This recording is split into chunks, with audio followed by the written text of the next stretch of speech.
Hello, welcome back to Raising Arrows Mom, and thank you for joining me today. Today I'm going to talk about the difficult topic of composition. If you are new here, my name is Heather. I am mama to 8 infant, all the way up to 15, and I have been homeschooling for 8 years, primarily using the Charlotte Mason method, which is what I share mostly on this channel. You're all right, sweetie.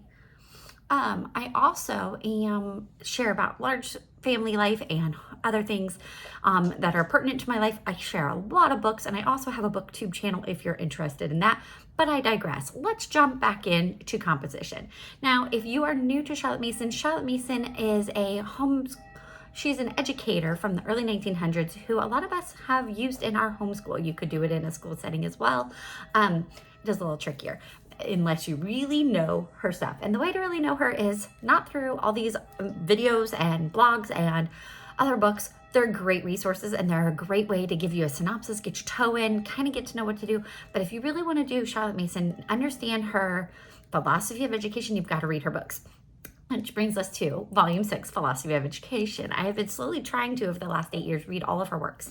And I say slowly because it took a while to get used to her writing style. So if you're in that same boat, don't worry, find a friend, read with them. You need a friend, give me a call. I'll try to do it with you too. But our local book group, I don't get to go to all the time, but years ago, it was pivotal in helping me actually get through her writing because it was hard at first. And now I love it. It's one I cherish because she's pretty funny if you pay attention throughout. But in Volume 6, towards the back half of the book, she starts going through the 3 knowledges, which is basically her method of education. This is her syllabus. It is knowledge of God, knowledge of man, and knowledge of the universe. And then under each of those knowledges, she goes through each subject and tells you kind of what she does in her classroom, what she thinks is the proper way to educate a child, and some of her anecdotes or suggestions towards an education.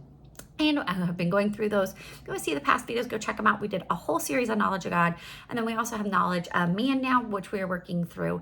And this is partially my narration from it, but then I also try to share how I apply that in my home and homeschool with our kids. So all that was just to say that today we're talking about composition. And composition is one that stresses me out. It stresses you out, I'm sure. It stresses us all out. So I'm going to give you a real quick narration, so quick. I just have 2 sides of a card here. And then I'll come back and do another video to kind of show how I work that out in my home. So first up, let's dive in. What does she say about composition? She says that it is easy. She says it really is, because we've already established that we need to have an education that's created around these big, good books, and that the children are going to tell us back what those good books are. That's it. That's our composition right there. It gets a little more complicated, but really that is the crux of this education. And that's one of the things that drew me to this style and method of teaching, because it is so pivotal and so simple and yet effective. And I can give you some proof. Just wait. So in Form 1, is completely oral. Your composition is completely oral. Between 1st and 3rd grade, roughly about 6 to 9, we are not expecting our kids to sit down and write a story, which might go against the grain for some of us who are public educated and remember having to write down a story about whoever doing something or whatever it might be, or what you did on your summer vacation. Because that's not what she says to do. She says to have them orally narrate. And so you're going to ask them to read. In those early years, you're actually going to read to them, and you're going to have them tell back what happened. She also gives you some examples and tips, such as if you have a very young reader, your 6, 7-year-olds that you're reading to them, you might want to just start with a paragraph or 2 and then have them read them. I believe in one of her volumes, she talks about Bible stories being in episodes. You read a small section and then have them narrate back. And then as they get to the end of that Form 1, towards about 3rd, 4th grade, you're going to start having them read a whole chapter, or you read a whole chapter to them and narrate. Now this is, don't hold this. This is not like, definitely have to do it. I don't have my books by me. But let me give you an example. So let's say we were going to use this. This is a historical fiction. I'm not using it for school. It's a really good book though. But I would give this to not this age group. But obviously I'm not going to read the whole chapter for a 7 to 8-year-old and have them narrate. I might use that as a read aloud for my kid, but I'm going to probably stop about halfway and then have them narrate. When they're first learning, because it's a lot of information. However, if I grab another book, which I don't have, and it's got a chapter that's only 2 pages, I'm probably not going to break it down too much for my child unless they're brand spanking new. And so that's how Form 1 is. And I love this quote that she shares that children of 6 can tell to amazing purpose. They really can. They can just think about when your kid watches a TV show, plays a game or whatever, and they tell you all the nuances and you're like, this story needs to stop because you're taking 20 minutes to explain a 5-minute experience. That's what your kids can apply to books, to their learning. And it is so amazing and so wonderful to see. Now you're going to have times where they're like, yeah, they did something and something happened. And you're going to be like, I would like some more. But there are a lot of times where they're going to tell you a lot of detail and they remember it so well. Then we're going to get into Form 2. Form 2, she says in the very beginning, same thing. We're going to keep going, guys. We got a good thing going. We're just going to keep doing those oral narrations. We're going to start to introduce a few written narrations, but we're going to keep it pretty simple. And we're going to not worry about grammar. We're not going to worry about punctuation. We're not going to worry about spelling. We're going to let them read. You might, whoa, that's new age. We're not doing that. We're not doing that. No. There's a time and place for grammar and spelling, and it's in grammar and spelling and in dictation. But it is not while we're writing, because in our composition in those early years of 4th, 5th, and 6th grade, we want them to just get words on paper, thoughts on paper, because it's so much easier for me to just sit here and tell you about what happened rather than to write. That's a whole other aspect. It takes a lot more brain power to write a sentence, to form it. I have a almost 12-year-old and she really cannot figure out the function of a run-on sentence. It takes time to get there. And that's not what we're worrying about in composition, in our narrations, in that 4th, 5th, and 6th grade period. She goes on to say that composition is not an adjunct, but an integral part of their education in every part. Because our composition during all these grade levels is for every subject. You can even do it, and I have, in math. You are having them narrate. That narration that was key and pivotal to all reading, all learning.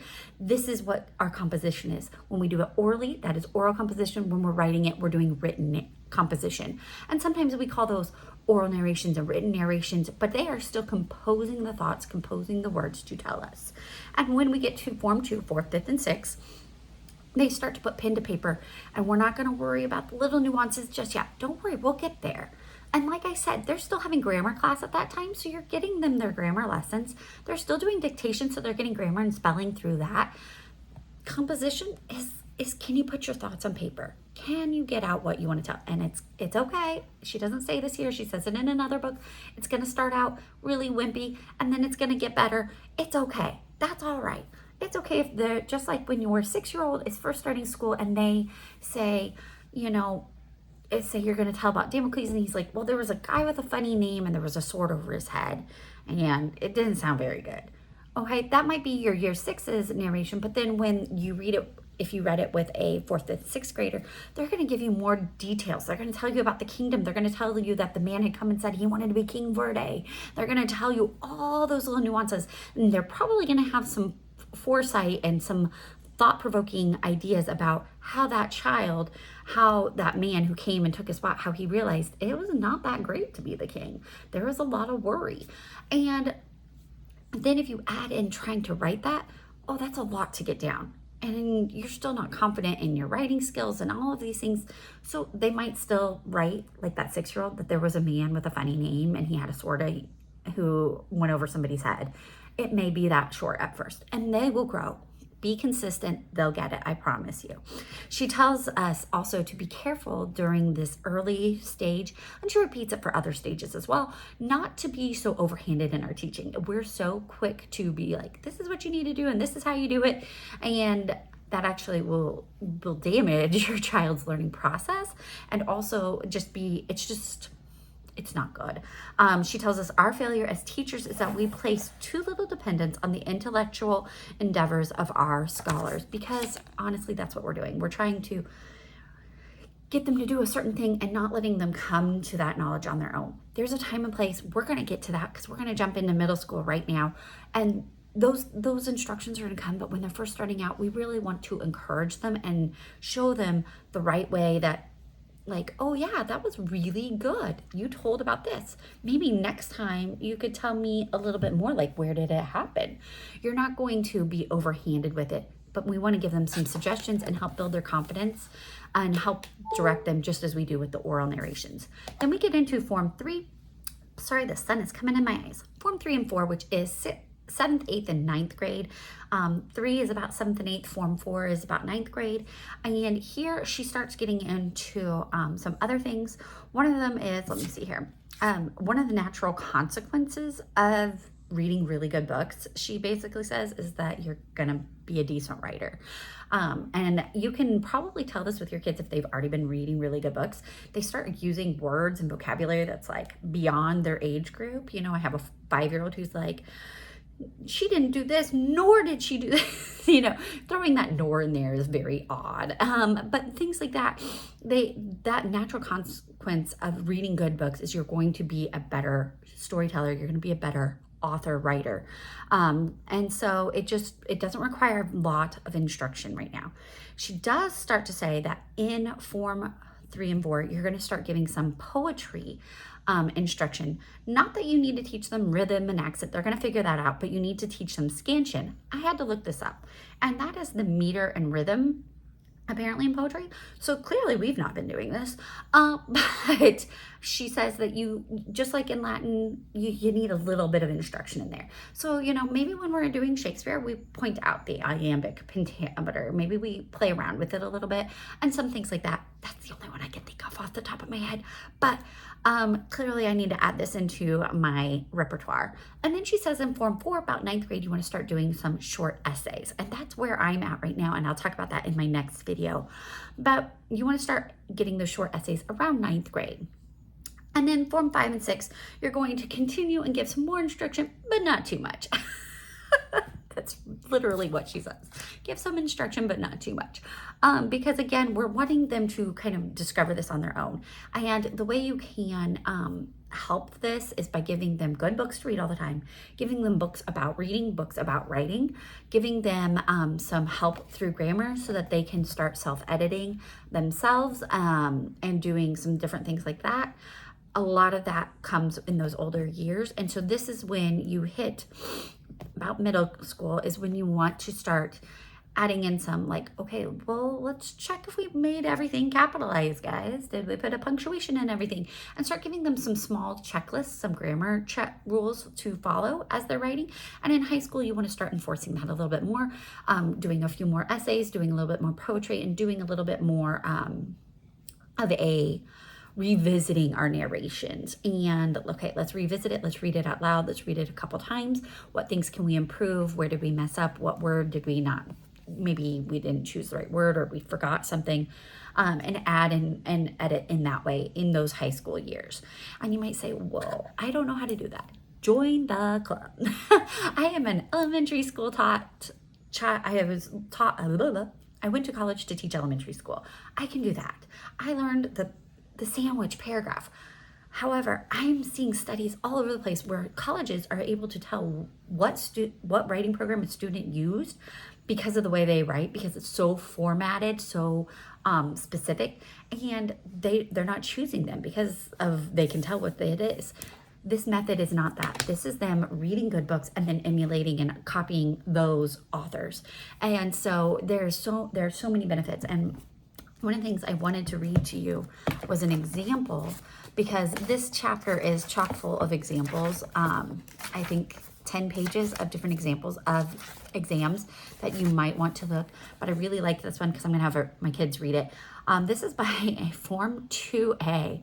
This is a upper elementary person, okay? This is a 4th, 5th grader, and he was supposed to write about Armistice Day. Soldiers dying, soldiers dead, bullets whizzing overhead. Tommy standing cheerily by, waiting for their time to die. Soon the lull of firing comes, and naught is heard but the roll of drums. And now the last shell crashes down, a soldier reels in pain. Too late the glad news comes to him, he never moves again. He is the unknown warrior, a man without a name. 2 years have passed, and home he comes to the hearts that loved him well. Who is the unknown warrior? No lips the tale can tell. His tomb is in the abbey where the souls of heroes dwell. A nation's sorrow and nation's tears have gone with the nameless man. Who knows? Who can tell the warrior's name?